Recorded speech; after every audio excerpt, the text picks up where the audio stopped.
현대중공업 계열의 한국조선해양이 대우조선해양을 인수하는 것을 유럽연합, EU가 승인하지 않을 것이란 전망이 나오면서 국내 조선업계가 촉각을 곤두세우고 있습니다.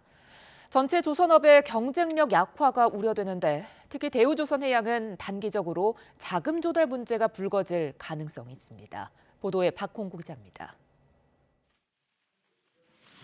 지난 2019년 3월 대우조선의 민영화 계약이 체결됐을 때만 해도 합병에는 큰 어려움이 없을 줄 알았습니다.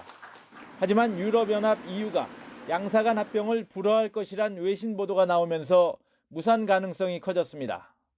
두 회사가 합병할 경우 최근 수요가 늘고 있는 LNG 운반선의 시장 점유율이 60%에 달해 독점의 우려가 있다고 판단한 것으로 보입니다.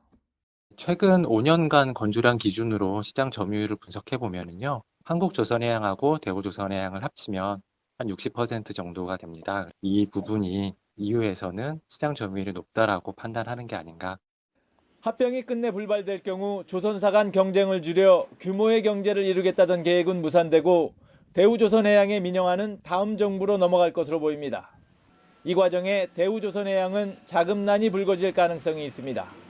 이미 지난해 3분기 부채 비율이 300%까지 올라간 상태에서 수주 계약금만 받고 선박을 제작하기에는 원자재 구입 등 자금 집행 여력이 모자랄 수 있기 때문입니다. 일단은 단기적으로 아마 고충이 있을 것 같습니다. 양질의 수주를 확보했다고 하더라도 이를 제작하는 과정에서는 어쨌든 조선업체들의 대규모 자금 집행이 불가피합니다. 수개월 정도는 경영진들이 굉장히 고충이 있지 않을까 이렇게 생각이 되고요. 다만 LNG선 사업의 일부 매각이나 가격 동결 등을 전제로 EU가 조건부 승인을 내줄 수 있다는 관측도 제기되고 있습니다.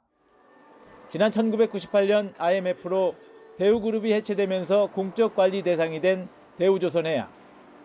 어려운 여건 속에서도 수주 물량을 확보한 게 오히려 합병의 발목을 잡고 있습니다.